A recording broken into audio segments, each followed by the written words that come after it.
Thank you, Jeremy, and thank you all for being here. It is good to see, as Jeremy said, it's good to see people almost anywhere still, but more importantly, committed to the rule of law and committed to advancing the interests of the city of New York. So we are going to touch on a number of issues today. A big theme is going to be around both safety and justice and the balance and what some may think about as the tension between the two. I don't necessarily think about it in those things. I think they're one and the same, but we're going to touch upon that. Jeremy referred to a couple of things that have happened in the news of late, one of which was the Supreme Court's decisions on guns and the ability of municipalities to regulate who can carry a handgun in public spaces. But there were other things. Both of you are taking on these tasks at an historic time. And it's historic not just because of who you are and what you've done and the many, many attributes you bring to these tasks, but because you serve a city and a public that is still working its way out of crisis. Just to frame it, people have talked about crime statistics, and they've often talked about how today's stats are troubling, alarming, and then others will say, well, they're not as bad as they were before. But I think that what makes this time particularly unique, is that just 2 years ago, this city that you serve suffered about half as many losses in 3 months as it took the entire Vietnam War to kill. About 26,000 people died in 3 months. This is a city that has absorbed a lot of death and a lot of trauma. And like cities all over the country, we're dealing with issues of safety, escalating violence, and we're seeing all sorts of ways that people are acting out, and in particularly lethal ways with guns. So you take these tasks on, and at a very, very challenging time. And your presence, I think, particularly in light of what's been going on in Washington, could and should be a source of hope for others. So let's get to it. Starting with the issue of safety, we have seen a large number of gun crimes in the city. The Supreme Court's decision may have had an impact against it. I am very much interested, and I think that all here are interested in your views on the causes and potential solutions in the programs that you're putting in place to help us deal with that. And I'll start with District Attorney Bragg. I wasn't sure how we were going to go with federalism, but you know. Thanks to the committee, thanks to Jeremy, thanks to Jim, and thanks to Damian. It's not only great to be here and here in person, but to be here with friends, which I think is the backdrop of a lot of this. Damian and I were AUSAs together in the SDNY, and our friends, and Jim is a dear mentor, which I think when we talk about these firsts, you know, we have to talk about what makes them possible, and its mentorship and leadership.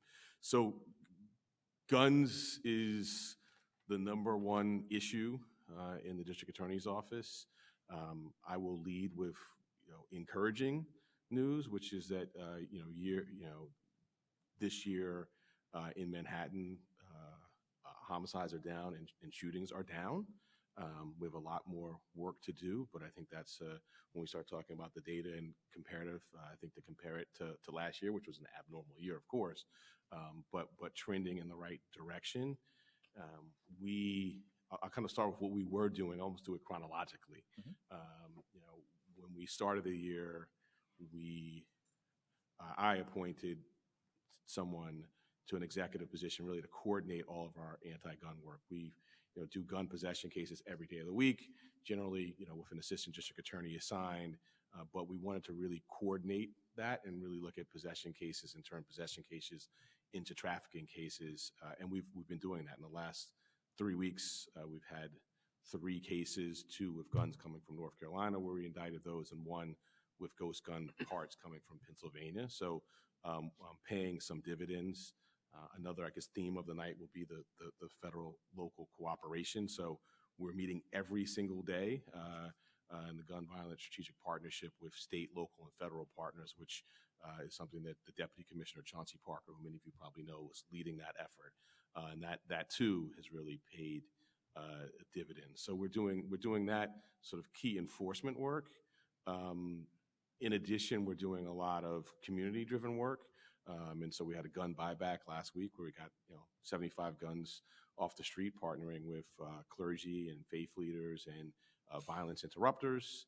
We announced and are in the process of a process with grants to local community-based organizations who are working directly with youth to give each of them $20,000 to engage with youth, to do things, for example, like take a place that's been marred by gun violence and beautify it. Data shows that can reduce violence in the area by as much as 30%. So all that was going along, and as I said, we're trending in the right direction, and then Bruin happens. And it's seismic. What we've prepared for and we're worked around is our strong laws and trying to keep these guns out from other places. That's the trafficking work. And now we're facing the prospect of it being much easier to get a license. Well, I think that's not the prospect, that's the reality. Much easier to get a license in New York. The legislature will sit tomorrow and is, I think hopefully will pass something that will make it, harder than it is grappling with the current law. But I guess just on Bruin, a couple of things that I've been saying I want to underscore. Right? You still need a license to carry a gun, in New York. If you had a gun last week, it doesn't magically become lawful, although it's much easier to get the license. And so maybe I'll leave it there. But the takeaway is that the work that we have been doing is going to get a lot harder, but it's not impossible because you still need a license, and there's certain objective criteria. For example, if you've got a felony, you'll be disqualified, and a lot of the people who we're charging already have a felony. Great. So let me turn to the U.S. Attorney on this. As the District Attorney mentioned, and I'm not being unduly formal because I'm a formal person. I'm just tickled to say the District Attorney when I turn to Alvin. I'm tickled silly. So turning to the U.S. Attorney, and another sort of chuckle inside, can you talk a little bit about the federal role? Yeah, certainly. And thank you for having me here tonight. I'm really pleased to be here. So look, when I was sworn in, I outlined 3 co-equal priorities for my time in office. The first priority was being incredibly vigilant on gun violence and violent crime generally, given that it is my view, and I think a view that's shared by everyone here, that safety is a civil right. And like all civil rights, in order to keep it, you have to enforce it. And so that was priority number 1. Priority number 2 was being equally aggressive and vigilant on rooting out corruption in our financial markets. And then the third priority was reconnecting with the communities that we serve. On gun violence, and looking actually on all 3 priorities, if you compare where we were in 2021 to where we are in 2022, all of those priorities seem equally urgent. Nothing has kind of fallen off. And if anything, I think it shows that we need to remain vigilant and focus on all the things that I noted. With gun violence in particular, I've said that this is an all hands on deck moment. And so we're never going to be a replacement for a DA's office. We don't have the resources to play that role. But what we can do is surge our resources that we do have. And so every AUSA in the Southern District of New York is now eligible for a gun case if there is a case that we think is worth taking. We are also focusing on the people who are driving the uptick in violent crime, the people who we call the trigger pullers, who are, disproportionately responsible for the uptick.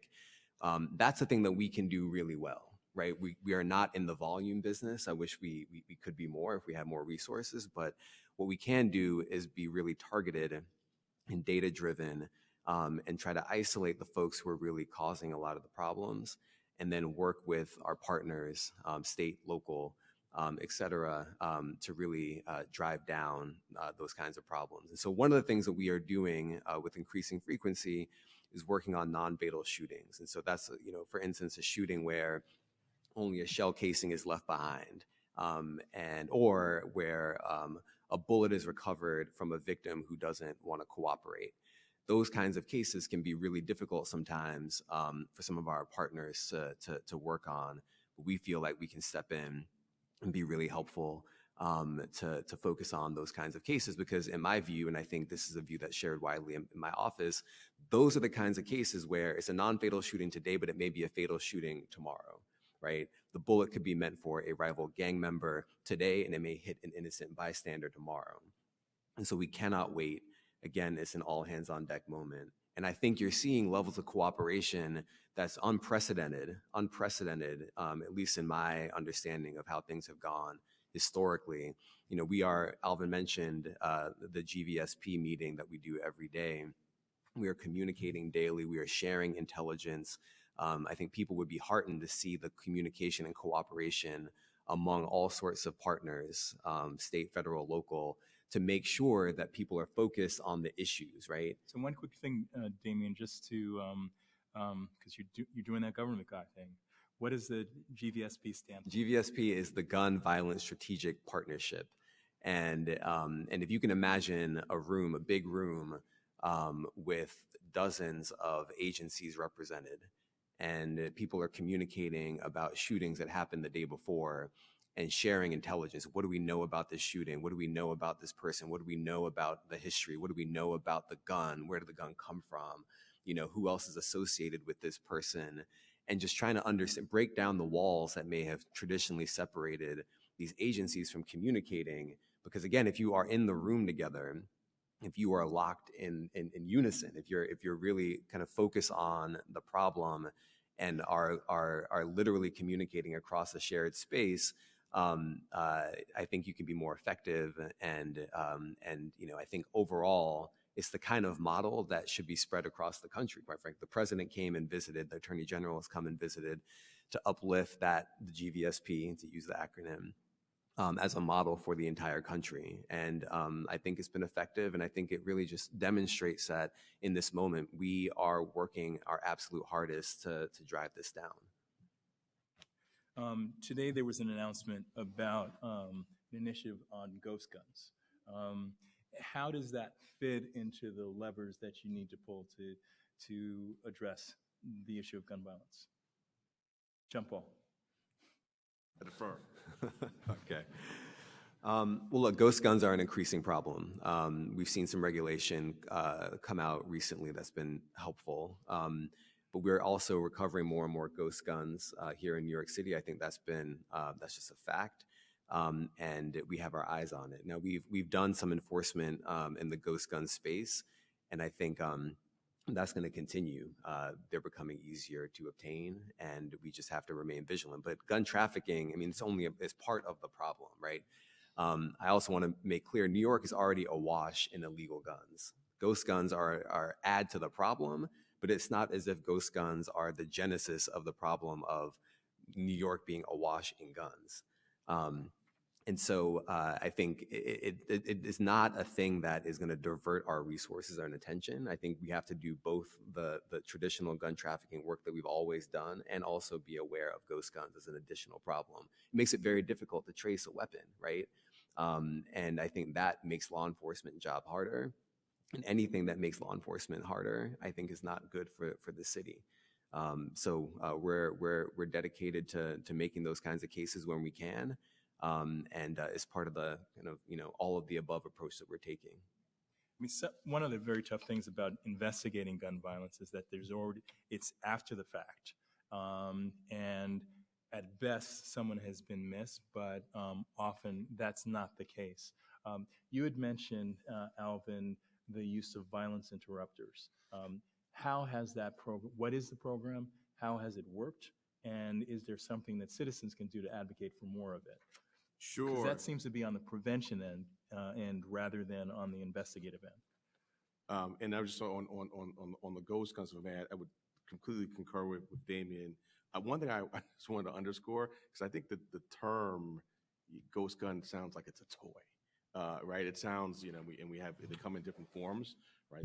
The 3D printable ones. I mean, but the key thing is just they're not serialized, so you can't trace them, which does stymie the enforcement. So the gun buyback that we did on Saturday, not that this is scientific, right? But 75 or so guns recovered, 2 ghost guns. So it gives you a sense that there are a whole lot of guns out there. Some of them are ghost guns. But, we were there with gun experts, and you needed the expert to show you which 2 were the ghost guns and how they were drilled out. And so, they are, I think the public sometimes when I'm out talking doesn't realize these are guns, and they're used in the exact same way. And on the victim side, there's no difference. Absolutely no difference. And it just makes it harder because of the tracing. In terms of the community interrupters, so these for folks who don't know, these are generally formerly justice involved, sometimes formerly incarcerated persons in kind of local kind of neighborhood based groups who are doing what I call running to the fire. So they are engaging in ways that law enforcement cannot with people who they've identified as being at risk for violence. I think one of the best deployments is often when there's a shooting, we know there's going to be a retaliation, and they will go to the hospital sometimes instead of intervene. They will go to the rival group and calm things down and intervene and offer services. And so there was a very significant shooting in Harlem, I guess about 2 weeks ago now, where 8 people shot, 1 dead.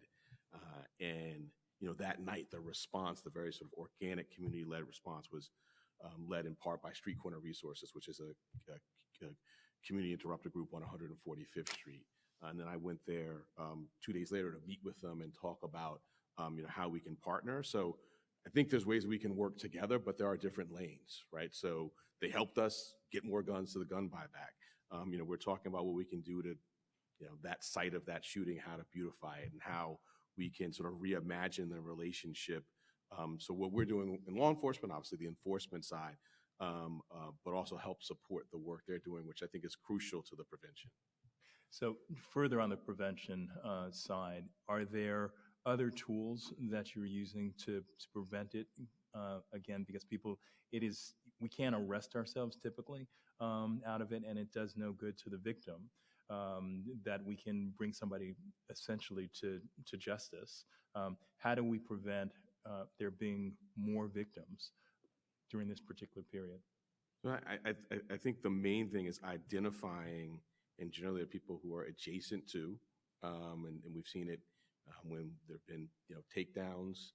So the people who weren't in the indictment, identifying them and getting services to them. I think that's something we need to be doing more of. It's identifying the people who are adjacent to violence and recognizing sort of that trauma and that they're next. Mm-hmm.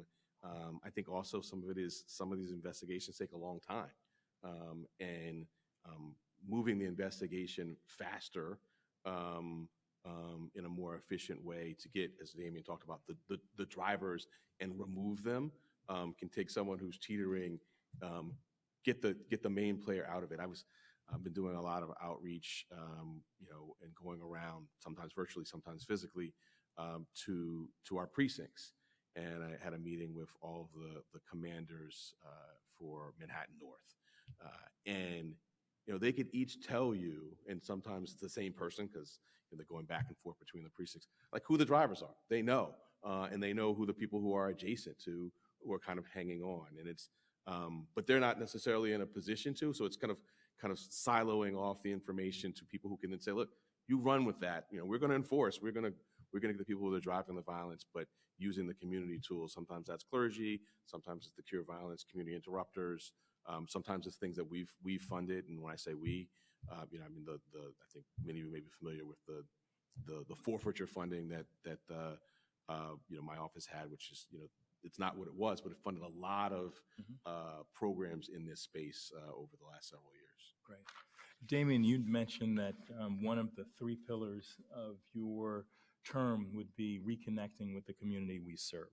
I love that phrase. I also remember a phrase when I was an assistant U.S. attorney, which was "the eagle doesn't fly." Right? The U.S. attorneys. Well, this eagle does. And so this eagle does, and thank you for that. Can you talk a little bit about that and how that relates to potentially to some of the initiatives that Alvin was just describing?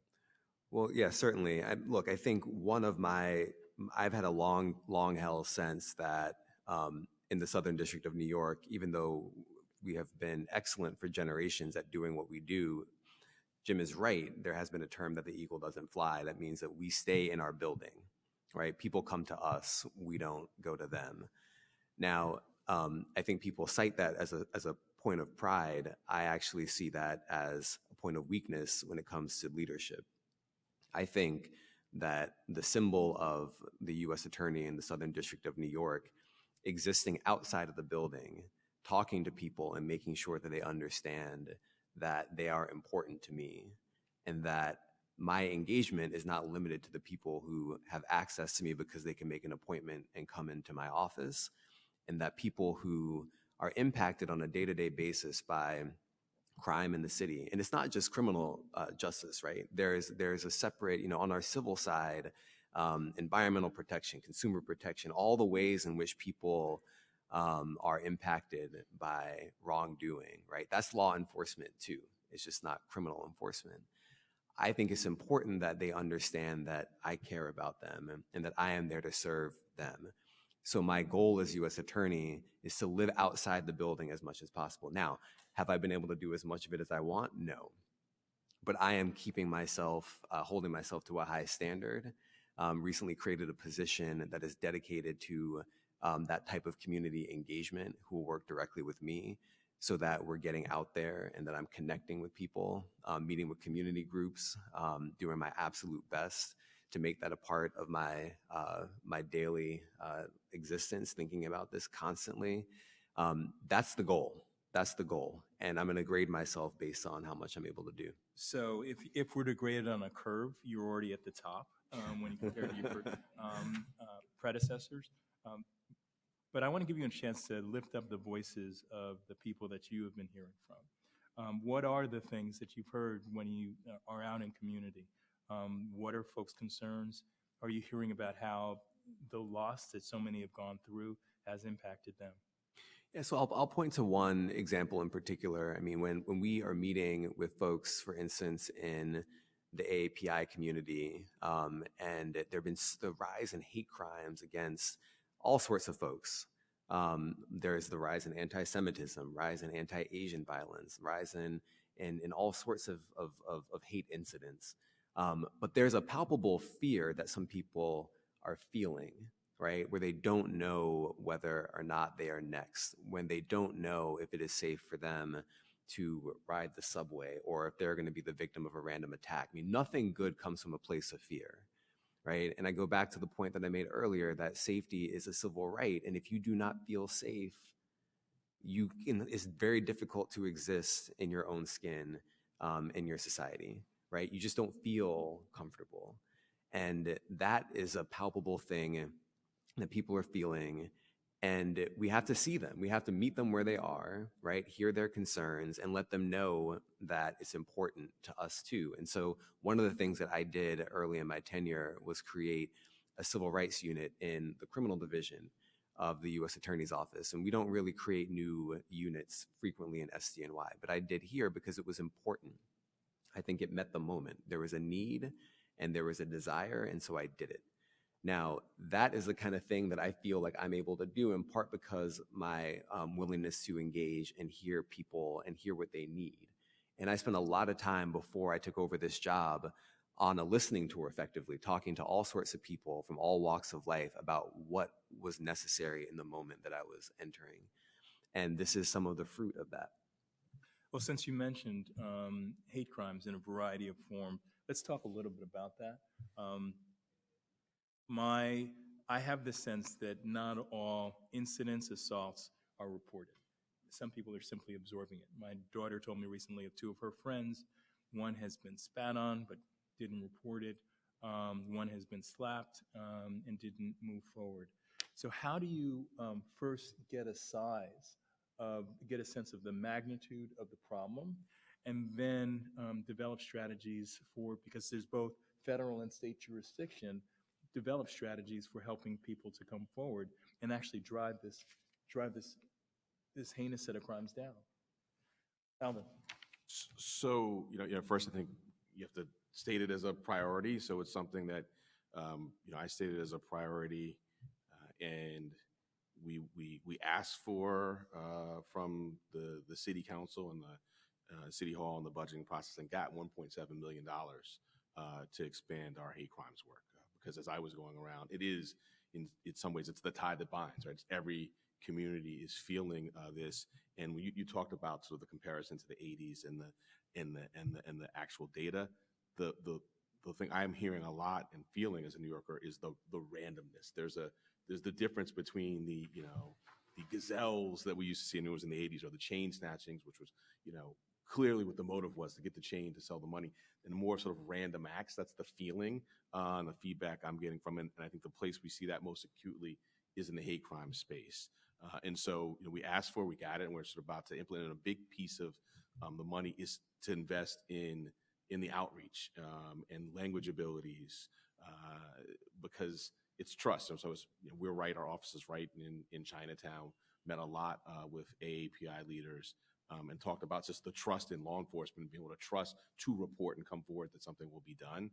And so we've done a lot of outreach already, but need to enhance and deepen our language skills, need to continue to meet with groups that sometimes haven't been met with, groups that have know the office more because they've been prosecuted by the office, as opposed to coming in with complaints. So I think that's the first way. I mean, we know it's underreported. There's no doubt about it.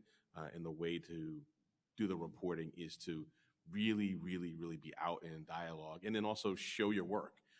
We've had a number of hate crimes cases already this year. I mean, our docket, our unit was created, it's about 4 or so years old, 5 years old, I believe. And we've got, the most cases in the unit, in that time, and being clear about what is a hate crime and what isn't, and the statute and the law, and explaining that. We have a incredibly gifted witness aid group that meets with all of survivors and victims of crime, but dedicating more resources to this issue and investing in it. I think that's how we get the reporting up, is being very, very focused and outreaching to the various communities that are affected. So we've been doing that, and with this additional funding, we'll be able to do it, and then we'll also be able to add to our lawyers who have expertise in this. And so, I'm a big believer in subject matter expert, right? I'm a generalist myself. I've been a federal, state, civil, criminal, and so I believe a litigator can kind of pick up a file and do it. But I also know that there are areas where we need the expertise. The statute is different. You want to have the consistent relationships with leaders in the community. And so in addition to sort of getting the outreach, we're going to expand and have dedicated lawyers. We had a hate crimes unit, but it was mostly lawyers who were working on something else, and reporting into a chief who also had multiple responsibilities. And so now we're going to have a chief and a deputy. This is what they do, and then staff that is focused on this as well. Is there a potential analog in this area getting to prevention, because we don't actually want the young woman, the young man, the old woman to be slapped, spat on, or anything in the street? Is there an analog to the violence interrupters that can be community-based, particularly since the acts are so random? So we've talked with some neighborhoods about sort of kind of neighborhood walks and things of that nature, and sort of civic-led presence. And so I think that there's a piece to that. There's also a piece to investing in our mental health infrastructure, as there's a significant kind of overlap, not always, but significant overlap between mental health and these incidents. So I think on the prevention side, that's important. But I also think the enforcement side is so critical here, because what we were hearing from a lot of people is, I came forward and nothing happened. And look, sometimes we've all built cases, and sometimes there's no case to be had, or sometimes there's a case but we can't make out the hate crimes component. So there's the I think investing in and bringing a rigor that comes with dedicated resources, So just for folks who don't know the statute, unlike most criminal laws, the hate crime statute requires proof of motivation as an element of the crime. So not just something you might put before the jury to explain and give background, but in order to make out the crime, you have to show it was motivated in substantial part, by race, religion, et cetera. And I think the traditional one of these cases is, a graffiti epithet at the scene, or someone beats someone up and calls them an epithet. And not that those are easy cases, but those are straightforward cases. What we're doing now and investing a lot in is no one said anything at the scene, but the circumstances. So this person's never used their Metro card to go to Chinatown before. They don't work there. They don't live there. And the surveillance videos show that they were there for 20 minutes and in that time attacked 2 people.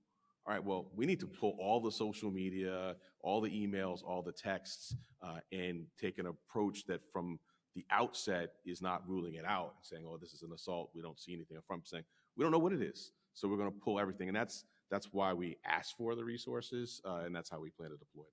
Is it fair to say that enforcement, not only are we getting the people that are responsible, you, but also it is a key element to building trust so we can get much more of a community response and reporting? Definitely. So Damian, you introduced the topic, and I commend you for establishing a new unit in the criminal division. What are the fruits so far? What are you hoping with the establishment of the unit? Well, look, I think we are a 233-year-old institution, and change doesn't come easily. And so you're still younger than the law department. Just saying. Well, and so my hope is to stand something up that is durable, right? It's a startup within an older institution, so it's really entrepreneurial right now. My goal is to have a unit that can sustain itself and can also signal to the public that we serve that this is something that SCNY cares about and is going to dedicate resources to. The unit has been busy, which is both a blessing and also a sign of the times. We're growing. We're starting small and taking it in steps. But we charged the first case that we had last week, I think, or 2 weeks ago, an anti-Semitic incident of violence here in the city, and so my hope is that again, with the resources that we're dedicating on the criminal side, and also the longstanding good work that we're doing on the civil side, that we can really kind of establish ourselves in this space in a way that again kind of meets people where they are and can make an impact. Thank you for that. How large is the unit at this stage? I think we have about 5 AUSAs in the unit. So it's our smallest unit in the criminal division. But I think again you have to take it slowly, and it's both good and bad, right? If I said today, like, it's our biggest unit and we are overwhelmed with work, right? That would be a sign of an immense crisis. And that's not to say that we are not in crisis, but we want to make sure that, again, we have something that is durable and sustainable. And so we are building very thoughtfully. And I can say that when we launched it, interest was through the roof in terms of folks who wanted to join. I think that reflects the commitment of folks who are in my office and what they see as the issue of the day, and they want to be part of solving it. So we are in the moment of not only are we dealing with the issue of hate crimes, we are dealing sort of nationally in a variety of fora with the issue with what's often referred to as sort of a racial reckoning. And when I was the Corporation Counsel, one of the things that I was seeing, my clients were the district attorneys. Your predecessor was one of my clients. And one of the things we were seeing were that assistant U.S. attorneys, assistant DAs, were leaving. And they were questioning the legitimacy of the work at this moment. How are you affected by that change now? Has the tide sort of turned? are more people trying to do the sort of work that you've made possible with the establishment of this unit and your view towards hearing people and addressing their needs. Can you talk a little bit about that? Start with Damian and then Alvin, about prosecutors at a time where, as we go through racial reckoning, people are questioning whether or not they should be prosecutors as opposed to doing something else. Right. Well, look, it is a very real challenge that we face. I think it is a difficult. We live in a time where there are many people who question whether being a part of criminal prosecution is public service, right? If it's good work. And I have been trying my absolute best to be out there evangelizing and saying it can be good work. It is important work to protect the public. It is honorable work, and you should be part of it. And in fact, in the Southern District of New York, we want people who see nuance in the world, right? We want people who understand that human beings are complicated and that they shouldn't always be defined by the worst thing that they've done. Those are the people who are often the best SDNY prosecutors. Those are the people who we want walking our halls. Those are the people we want exercising the immense power and discretion that we have, right? Those are good people. We want good human beings. And I think it is critical for the Department of Justice to draw in a new generation of lawyers who see their role as advancing that public interest. I think the department cannot exist, and I think criminal justice in America would be in a very bad place if the only people who want to join and do this work are people who relish the idea of putting people in prison, right? Instead, if you view it more broadly and you think about protecting the public, you think about vindicating the rights of victims, you think about using your vast discretion in a way that is just and fair. I think that is an attractive thing to do and a great way to spend a career. But the Department of Justice on the federal level, right, has to do a lot more work in being proactive in recruiting people and telling people why this could be good work and why it's a good thing to do with the scarce time you have here on earth.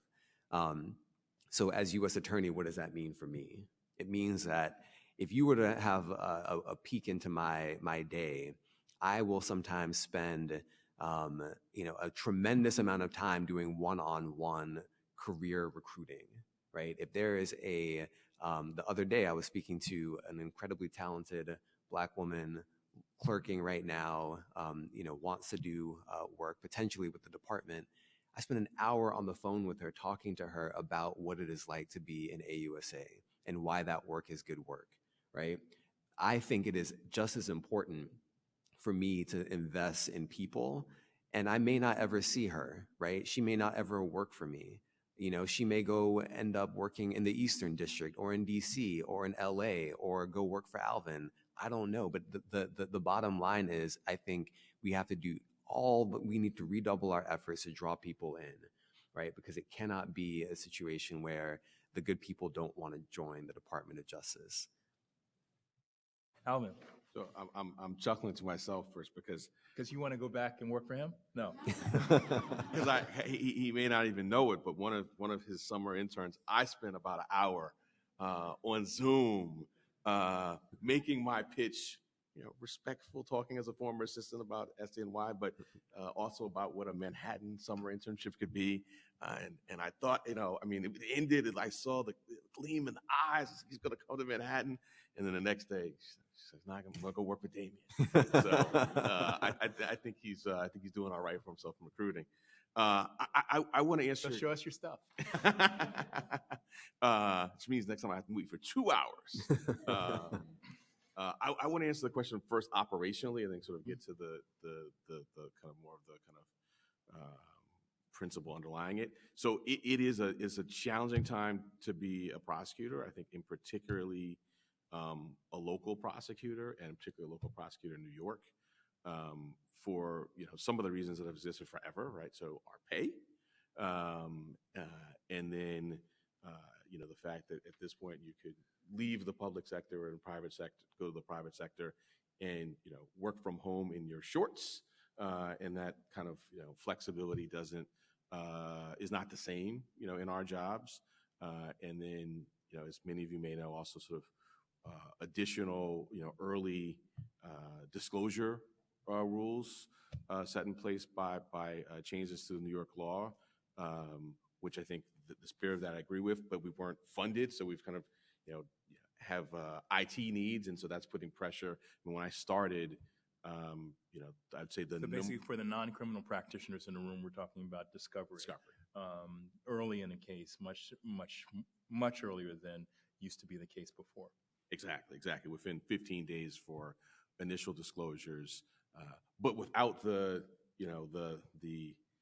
apparatus and IT support that makes it in other places I've been, or when I partnered with, I'm thinking more kind of private sector.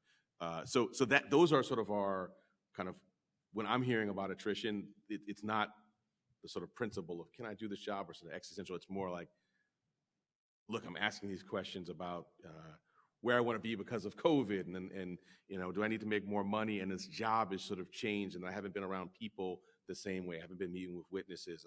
I haven't been meeting with victims. I haven't been trying cases. So some of that is abating as we're now back in the courtroom. But that is the two pressing operational issues when I started was everyone says we need an IT upgrade. So I'm not here at 11:30 watching the kind of things spin as it's waiting to load documents, and we need raises. So we did the raises, and we're working on the discovery. So that's just kind of very kind of almost boring, wonky management stuff, but it's what I'm hearing the most. To your question, sort of the broader of sort of what is this function? I think that given the public safety issues that are so paramount, that has underscored for many, why they came to the job. I'm trying to give primacy. We just promoted someone who has been doing kind of witness and victim counseling to just show the primacy of that and how they are supporting the ADAs in their function. So I think that is a big motivator. And it goes back to what you said about these things not being oppositional, right? Sort of having that, the fact that we're going to, stand up for and side by side with victims and survivors, but at the same time, right, we're building out our conviction integrity unit. Our police accountability unit is very strong. It's had 3 convictions already this year, and then our completely. I hear Damian talk about new units, and it's hard. We're also building out a new alternatives to incarceration division, and in the middle of staffing it up and talking about with the line assistants. Look, all of this advances public safety, and let's talk about them in tandem, which is a conversation that I found many ready for, and it's a sort of encouraging to sort of, and I'll just maybe just give one statistic. The new division that we stood up for alternatives, right? So that's something that a crime driven by substance use disorder or mental health. Those are the 2 biggest drivers. The model that we're using, whereas before was sort of more defense initiated, 9 months into the life of a case, the defense would make would say, oh, we want to divert this case. Then they would submit something to the office and take another 9 months. And if you've done something that lands you in Rikers because of your mental health, spending 18 months in Rikers does not help your mental health. And so our model is early intervention in the case. And within the first quarter, we saw internally, so the ADA is referring, compared to what they refer to the predecessor, alternatives to incarceration, to the new one, up 400%.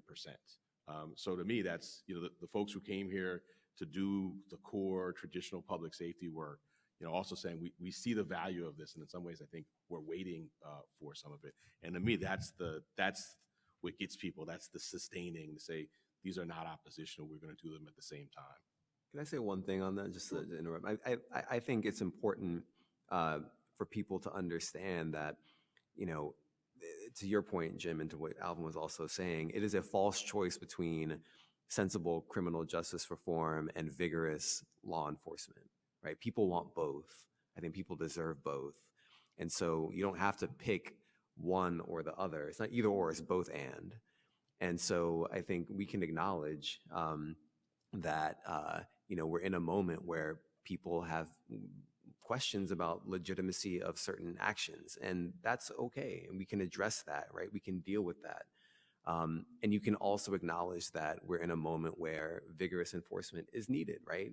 These gun crimes are not going to solve themselves. You can also call out the fact that, law enforcement officers have very difficult jobs. I work with some of the absolute best ones in all of the world, I think.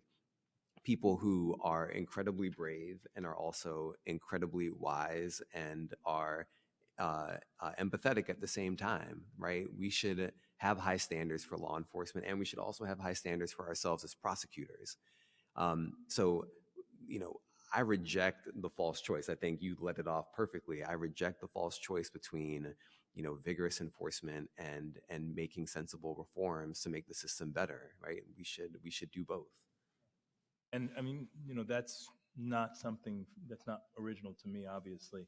It was stated most poignantly by a community member at a community meeting I attended now many years ago, and she just got up to the mic. She said, "We want protection, not persecution," as a way to get to a vital community.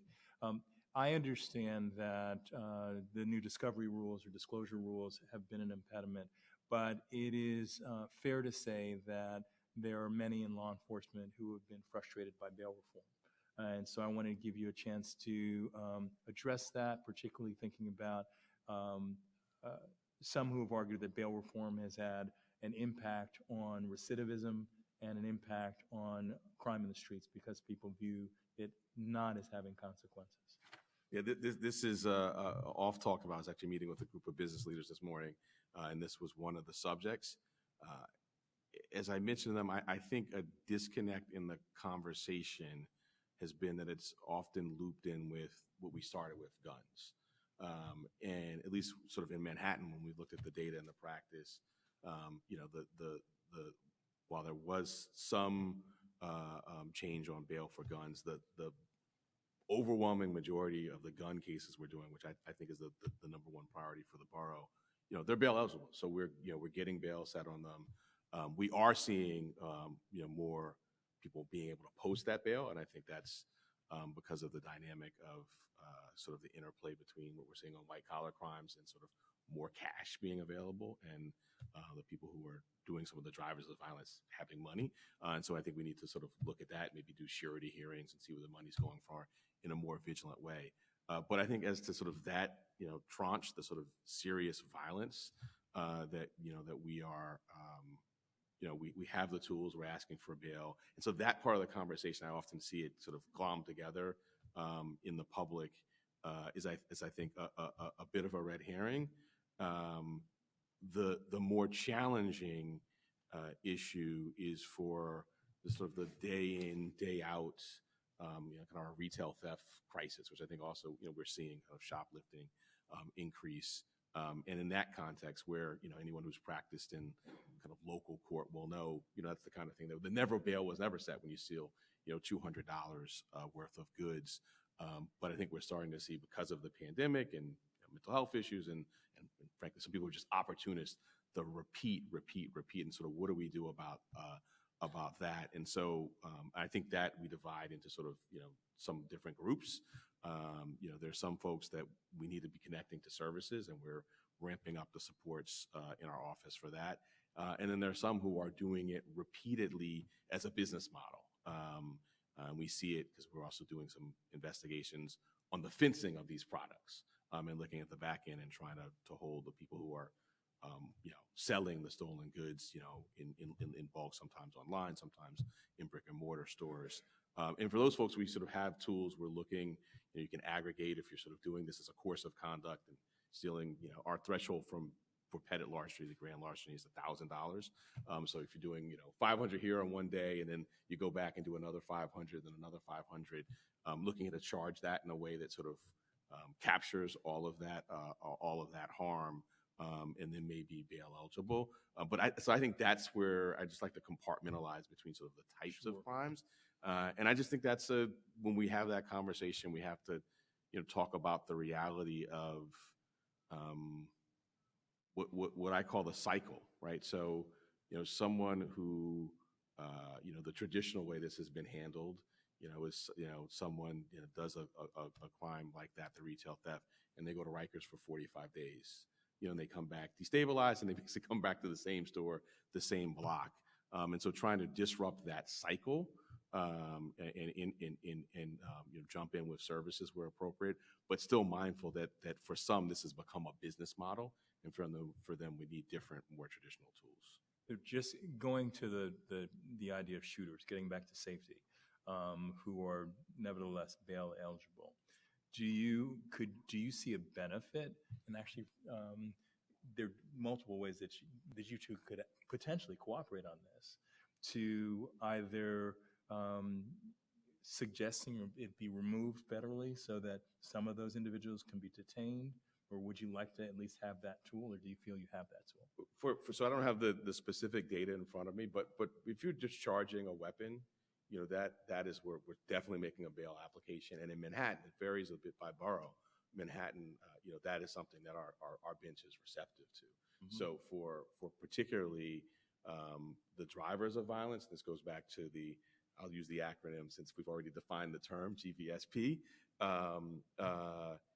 where there's going to be a test afterwards, right? Where part of the issue is sometimes you only see part of it. So it's like, okay, this is a gun possession case, but then GVSP, we all sit down and say, wait a second, we've got this on him, and what about this, and what is this? And so then when you go in and make the bail application, and so Your Honor, this may not have been a discharge, but let me tell you more about this person. So GVSP is being used in that way. But yeah, I think for the shootings, which is, like Damian said, that's where, while we do have volume, so we've done more than 300, I believe, kind of gun cases this year. We're trying to use most of our resources to take that universe and turn that from the gun possession into the gun trafficking, or to get cohorts of people. And in those serious cases, I think we're getting what you're talking about, sort of pretrial detention. As a general rule, there may be some exceptions. So Damian, on the federal side, person you mentioned, the trigger pullers, right? So a trigger puller is arrested. What's likely to happen to that person when they go before the magistrate and there's a bail hearing that's held?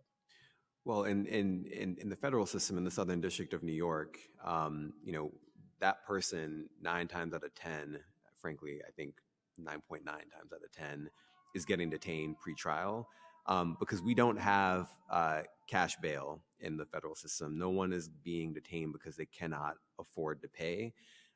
Instead, our standard is different. We have a dangerousness standard that we frequently rely on whenever someone has committed a violent act, or there's an act that's committed, and then in the constellation of other things the person has done, we can make an argument that detention is appropriate because the person is a danger to the community, or there may be a risk of flight.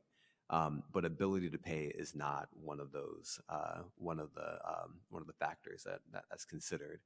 But I think it is an important aspect of what we do. I think when we can disrupt some of the trigger pullers, right? Like if someone has pulled the trigger because there was a prior act of violence against them, and we're in the cycle of retaliation, having the ability to step in to make an arrest, to seek detention, I think can also help disrupt that cycle a bit. Now, it's not a cure-all, right? I don't want to overclaim and say that you can charge your way out of a lot of these problems, because they are deeply rooted. But people want peace, and even if you can give a block, in the Bronx, for instance, just a little bit of time to recover. The folks who are there, who are living with the threat of violence, the daily reality of violence, even if they can get some bit of time where it's not as acute, that's a win. That's a win in my book. And so that's how we're approaching it in SDNY. And look, I think we're at the beginning of the summer. Crime typically spikes in the summer, and so we're paying really close attention. Just today, we actually had all the U.S. attorneys had a call with the Deputy Attorney General and the Attorney General to talk about what we're seeing in advance of July 4th.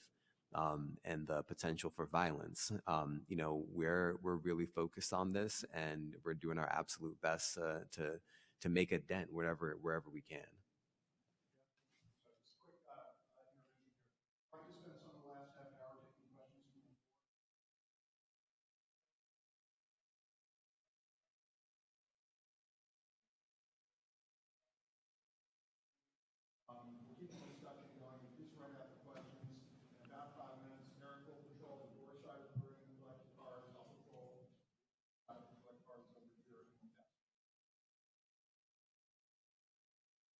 So we talked about safety and justice, and since this is the last question before we open it up, we'll make it what one of my mentors used to call a big think, thumb-sucking question. But I think, at least for me, and I think for both of you, a vital one. We are now 2 years and a couple of weeks since George Floyd was murdered. And there was a launching of a lot of efforts and more words about criminal justice reform. What do you think of the state of those efforts 2 years in? Alvin, you first. So, I mean, I can answer that sort of in a very specific way and then maybe fan out. I think about, in our state, there was immediate kind of legislative response. So the kind of Eric Garner Chokehold Act passed at the state level, and then a Civil Rights Law 50A, which is a law governing disclosure of kind of police disciplinary records, was repealed and taking with it some protections there and giving more transparency. And so I think there were some very specific legislative steps forward and that are enduring, right? Because the law changed. I do think we've seen the intensity, and in some quarters, the conversation entirely abate. And I think it's because of the kind of false premise that if we're talking about public safety, that's what we're talking about now. And so we're not going to be talking about some of the accountability measures and some of the shortcomings of the system, because how can we do that at the same time?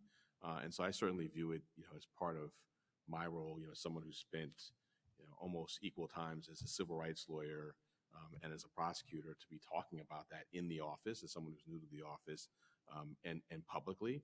But I've certainly been concerned that the conversation is like, we've got to talk about public safety, so we can't talk about that. And so, I try to merge them, as often as I can, using kind of the bully pulpit role of the office, both internally and externally. And then I think some of the things that specifically we're doing in the office with, keeping a very robust police accountability function and shifting, that to report directly to me.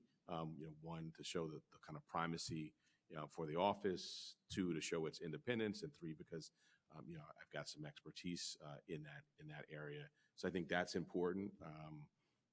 I think the diversion work, the standing up of our new division alternatives is important, and the lens we're focusing on with quote unquote kind of lesser offenses, because when you think about you think about George Floyd, that's a alleged counterfeit $20 bill. You think about Eric Garner, that's alleged sales of loose cigarettes. We can go down the list and you sort of see the expansive, using the criminal justice system to cure all ills, as opposed to sort of this more focused approach we talked about, like, let's focus on the people who are shooting people. I think there's a real interplay there. It's not, not a one-to-one, but we look at what led to some of those very high-profile incidents. And I think the underlying question is, should that have even been a criminal case to begin with? And that's a question that we're asking, and I think policies that we're putting in place, in the DA's office. So in that sense, that we are addressing those issues, but I do think we need to be more explicitly talking about them, and talking about them linked to public safety. So you talked about community trust, and we all talked about in the hate crime context. One thing that I think about often is there's research, and I think it's very intuitive. when you have an incident like a George Floyd or Eric Garner, calls to 911 go down.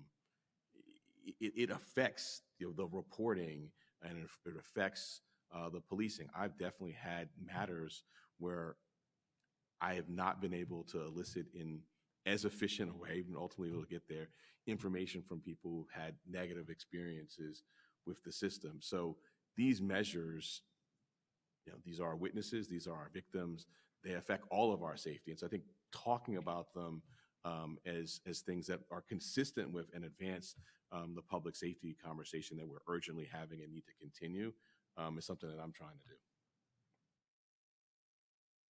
Thank you. Damian. Yeah, look, I think just to echo one thing that Alvin just mentioned, community trust is essential to public safety. We need witnesses. We need people to trust us, to work with us, to cooperate with law enforcement when we have investigations, when we're trying to solve violent crimes and other types of crimes. And if we don't see ourselves as playing the role of ambassador on behalf of law enforcement, it matters. Every AUSA in my office, every person who represents the Southern District of New York in my office needs to understand, and they do understand, I think, when they're interacting with the public, they are the face of law enforcement, right? And if you treat people with respect, if you treat them with dignity, if you see their humanity, then they're more likely to, when they engage with other people and talk about, what it was like to engage with a prosecutor in the Southern District, to talk about the ways in which they were treated with respect and dignity, right? And that builds public trust.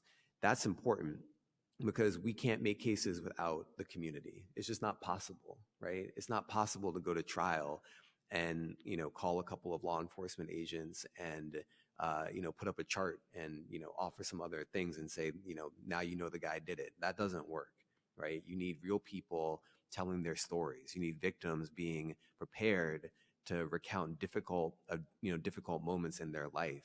And that's a big leap for people to take, right? To recount some of the worst moments of their life. And they're putting a lot of trust in you. And so it's really important that I, as U.S. Attorney, and everyone who works with me, it views their role as part of, an effort to increase trust with the community and to be good ambassadors on behalf of the Department of Justice. So that's very important. But on the larger question about, where we are in criminal justice reform, I think some progress has been made. I'm not a policymaker, so I'm going to limit what I say to a certain degree. Some progress has been made, and there's certainly more that can be done. I think last month, the president signed an executive order that was very effective on criminal justice reform, and that was great to see. The Attorney General recently issued new guidelines on use of force. That was very, very helpful. And so I think there has been some progress, maybe not as much as some people would have wanted. There was obviously legislation on the federal level that didn't make it across the finish line, but people haven't given up, right? We certainly can't throw up our hands and give in to despair. I think we have to keep at it. I think it's just as important as the other things that we've been talking about. And again, to go back to where I started in terms of how I see my role, I think I can continue to make progress in moving the ball forward in the Southern District, and I'm committed to doing that. Okay. Thank you. I'm looking at Jeremy because I see he has a fistful of questions.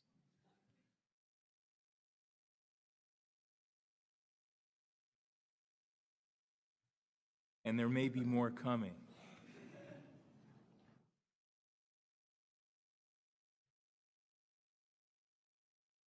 All right, the question on the top to both of you, but we'll start with District Attorney Bragg. How are you combating pushback or opposition towards DA's offices or U.S. Attorney's offices who promote a more progressive style of prosecution? Here, Philadelphia, or San Francisco? All local offices. I think that's more DA. So, look, we are. One, I think every city, is standing on its own. So I'm getting asked a lot about, San Francisco and the recall vote. which obviously is something we're mindful of. But we are looking at Manhattan, and as I said, kind of the Manhattan data, particularly with shootings and homicides, down. But I think broadly, and I'm a part of a couple of groups, but one that sort of is an umbrella group for folks who are sort of looking at and talking about and collaborating on reform across the country. And one thing that we were talking about, which is we've now said a couple of times, but I think it's worth underscoring, is just always contextualizing this work with public safety. I mean, so literally have a binder full of statistics here about sort of studies from Baltimore and Boston, for example, showing diverting some of the misdemeanors and showing how that drives down the recidivism rate. So being very kind of data rich, but always talking about it in the context of public safety, and so really trying to be vigilant about it. That's sort of the cornerstone of our approach. And look, I'm in touch with folks from other cities. I think it's very kind of helpful, but I'm always thinking about and tailoring the situation, to what's on the ground here in Manhattan. And frankly, Manhattan is different from the other four boroughs. So it's just going to be really kind of hyper specific, hyper local, but driven by the data and always sort of, leading with the public safety rationale. And for the eagle that flies, the first eagle that fly from 1 St. Andrews Plaza, how do you address those challenges? You are doing things that are different from your predecessors. I'm doing things that are different, but I think it has been an incredible experience to be a U.S. attorney in the Southern District in this time. I have the pleasure of serving under an incredible Attorney General who's my mentor in Judge Garland. And the things that I am talking about, the things that I say that I want to do, the priorities that I'm trying to advance are priorities that the Attorney General also wants to advance. And so I'm pushing on an open door, right? And all my colleagues around the country as well. There's an incredible community of U.S. attorneys, and we're talking all the time. And these are people who I think were chosen because of a similar commitment to advancing the cause of justice in this way. And so I have a community of other, level-headed, like-minded enforcers who, see the hammer and see why it's important, and also have the heart and know why those two things have to go hand in hand if you're going to do this work and do it effectively. So I have not had any sort of turbulence or pushback because, for instance, Southern District is going to continue to do what we've always done. We're not letting up in any way, shape, or form on our commitments.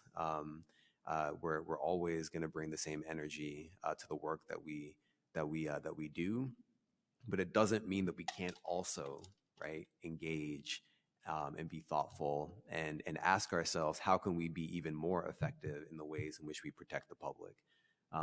So I feel very fortunate to be in my seat in this time. Next two questions, and we have more questions than time, so I'm going to try to consolidate some of them. Next two questions deal in different ways with Rikers. The first is pointed. How do you balance, for you, Alvin, how do you balance the horrific conditions on Rikers Island and in making bail requests? Are those conditions considered and their impact on the individual when those requests are made? So I think about Rikers every day. I visited Rikers late last year. Was talking about Rikers with the kind of head of our policy work today, and we're in the process of designing a program for later this month to talk with our ADAs about the conditions in very kind of specific terms. I think everyone in this space is following in a general way, and to bring some of the voices that we may not hear every day. People who are experts either from experience or from personal or professional experience. And so I think that's important. And the purpose of that is to convey that, yes, we need to be mindful of that as we're making our decisions about pretrial detention or or jail sentences where Rikers is used. And for the U.S. Attorney, what are the tools that the federal government has to have an impact at Rikers, and when will you use them? Whoever wrote that question, great question. Let me see how I can not answer I it. revised it a little bit, but the second one you probably can't answer. I But the first probably one you can't could probably answer. at least identify the tools. Well, look, I think there, as many of you know, we have been in a long-standing litigation with the city about Rikers.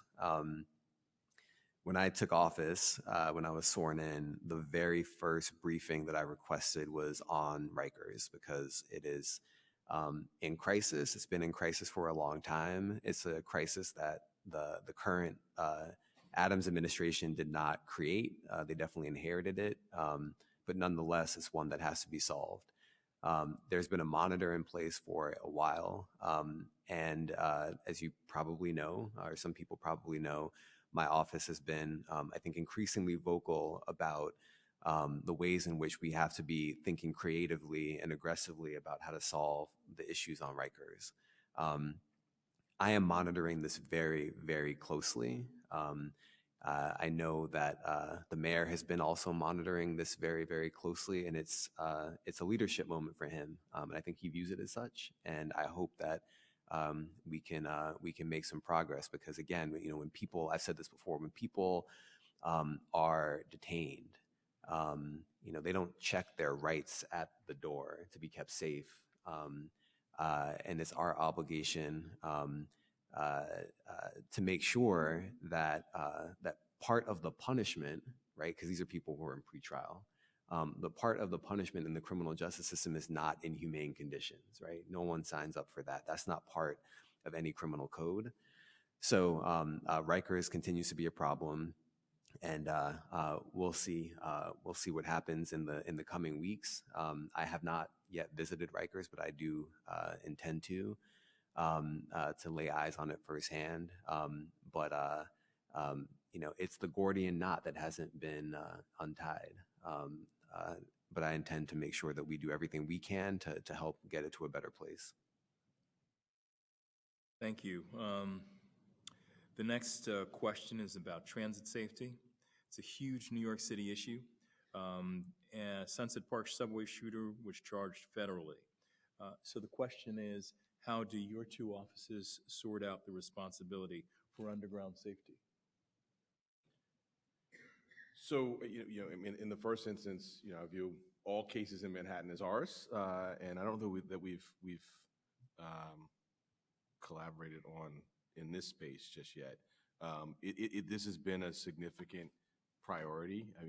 As I talk to my neighbors, my family, business leaders, obviously these are those kind of arteries that are important, as the way you started, Jim, about like how we get our city back, and so we've had a couple of matters that we want to make sure that we're kind of letting people know that if some violence happens on the train, they'll be held accountable. So we just had a few cases with kind of similar facts, multiple stabbings, and so one of them just in the last few weeks had a trial conviction and a sentence of 14 years for what was really egregious and horrific conduct. And so we've been talking about that, not because we want to talk about it, but to talk about it to make clear to people that we are policing that space, and that if violent acts happen on the train, and it's mostly the train where we've seen things. Obviously, people are taking the buses, but where we've seen the violence has been the train. And so we've had a series of resolutions that we've been talking about to make clear that violence there is not going to be accepted, and hopefully the hope is that will turn into a real specific kind of measurable deterrent effect. You have anything to add to that, sir? It's just like it's again for all these issues. When we can play a role, we will. Right. I think we again are not a replacement for the DA's office. If there are crimes that happen on the subway, they're most likely going to be handled by Alvin and our other colleagues in the other boroughs. But I will say that just like with the Brooklyn shooting, when the gun goes off, no one really knows at first what we're dealing with. Is it, domestic violent extremism? Is it an act of terrorism? Is it just a, person with a gun with a beef? You don't know. Is it a gang issue? And so they are investigated. And I think in Brooklyn, local and federal and state folks were all around the table looking at it. JTTF was involved. And if there's a federal role to play, then I think the department is prepared to play that role. And so you saw there, the Eastern District of New York ended up charging that individual, and that was appropriate. Those charges were appropriate. So it's not always going to be the case that the federal government will be able to level charges, but when we can, we will. So Alvin, you mentioned a little while ago about alternatives to incarceration, diversion. This question asks, how would you address the thought, the effort to engage young people, juveniles in particular, before they enter the criminal justice system or otherwise become justice involved? So one of my favorite things, even predating this role, is youth engagement. And so, I teach a high school Sunday school class at my church. I was a little league coach. I just really, enjoy those interactions. And so when we were talking earlier about, community outreach, I've kind of really prioritized that. So I met earlier this year with a group called Teens Against Guns. I was at a screening earlier this week that group also hosted. And so, I think, again, and Damian talked about this sort of the mix of time, right? If I were doing all of that, I wouldn't be doing the other functions we've talked about and the other enforcement work. But I think it's, kind of remarkably important to be doing that and to be doing it in a very targeted way. Our community partners know the youth that are kind of at risk for violence, and to be interacting with them, engaging with them. And it's not just me. We have a really great community partnerships team. And so I've told them, look, let's prioritize our youth interaction. I think the last time I looked at it, some of the other areas of the country and the city have higher numbers, but we have a not insignificant number. I think it's about 7.7% of our shootings are kind of youth. Don't quote me on that number, but it's under 10%. But that's lower than elsewhere, but that's still a very significant number, and we want to be engaging there. So being very kind of targeted about who we're interacting with, and not doing it alone. There's a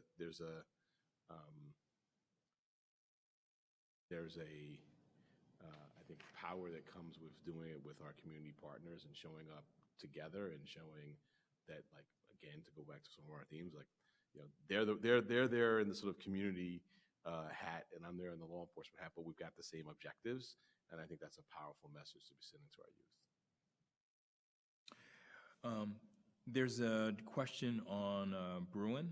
It contains a handful of elements, but the idea is, what are the potential answers to this seismic impact of Bruin? Does it mean, for instance, expanding the zones? I think Justice Thomas said, that you could still apply to restrictions to schools, government buildings, and things like that. Is there an opportunity for the legislatures to expand the range of that protection, analogous to the schoolhouse count on the federal side, saying within 1,000 feet of a school, which pretty much every inch of Manhattan is within 1,000 feet of a school somewhere? Are there ways to do that with those sorts of interventions? Definitely. Now, of course, the Supreme Court specifically called out Manhattan and said we can't carve out the whole borough, which is what we'd want to do. And so the short answer— They said you could protect all schools. So right. And I think so the short answer is we're going to know, I think, likely by the end of tomorrow, because the legislature is going to meet in a special session. I think the two most promising ideas, and we've been talking with state and city leaders for a couple of months now. I think that the kind of sensitive places, whether that's schools, government buildings, We'll see how, people feel about, whether they can put trains. I mean, I think it will depend upon what the legislature thinks about in terms of litigation risk. But I think that's an idea that I'd be surprised if there wasn't legislation passed on that this week.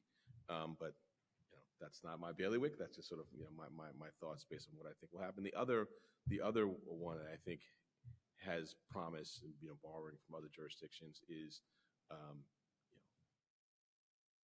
calling upon our kind of private landlords and retailers and stores, and having a law that either opts in or opts out, but says you may be able to, pursuant to Bruin, carry your concealed handgun on the streets of New York City, but presumptively you cannot carry it into places of public accommodation unless they expressly opt out.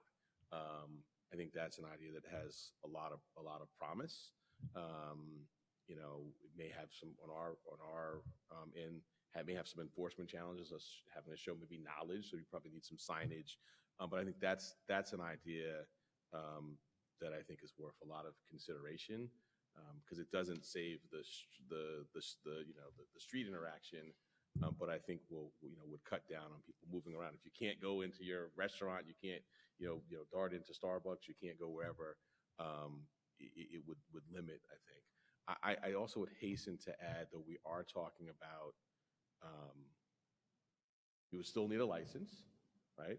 So we're talking about people who apply for and get a license and get it, albeit under a lower standard. But there are some per se carve-outs which, I think undoubtedly survive Bruin, which are important. Age, and then prior conviction.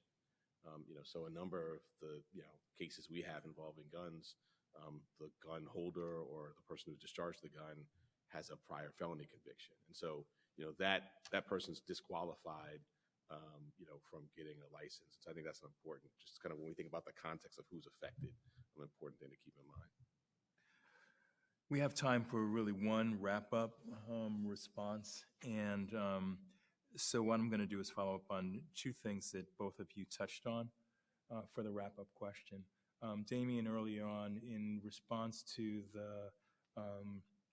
the issue of recruiting people to the office, you used the phrase, what are you going to do with your short time here? And Alvin, you talked about things that you do in community even before you became the DA, specifically working with young people. And it gave us a little bit of an insight into your why you do this. So can you tell us a little bit about what is your North Star when you're making the hardest decisions? What is it that in the big sort of universal context you're trying to accomplish in your short time here? And since I love that phrase, I'm going to start with you and then end with Alvin. So as U.S. Attorney, there are so many decisions that are brought to me, and they're not the easy ones. The easier ones don't really get brought to me, and so a lot of judgment calls have to be made. And it has been the motto of the Southern District of New York that we do the right thing in the right way all the time. That's our goal. That's our North Star. And as U.S. Attorney, I know that when I'm making judgments, I may not always get it right. But if there is a way to ask, what is the right thing to do, right? And if your gut tells you that there's a certain right thing to do, the right thing is just to do that thing. It doesn't have to be more complicated than that. I think if I am able to look in the mirror at the end of the day and say that I did my very best, that I took in all the information that I could, that I tried to advance the cause of justice that day, that I tried to do right by the people that I serve, that I was kind, that I was clear, that I was thoughtful, that I was brave.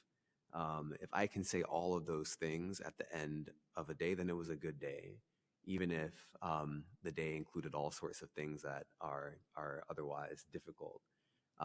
And to me, I think one of the gifts of public service is that it's not about what the position that I hold.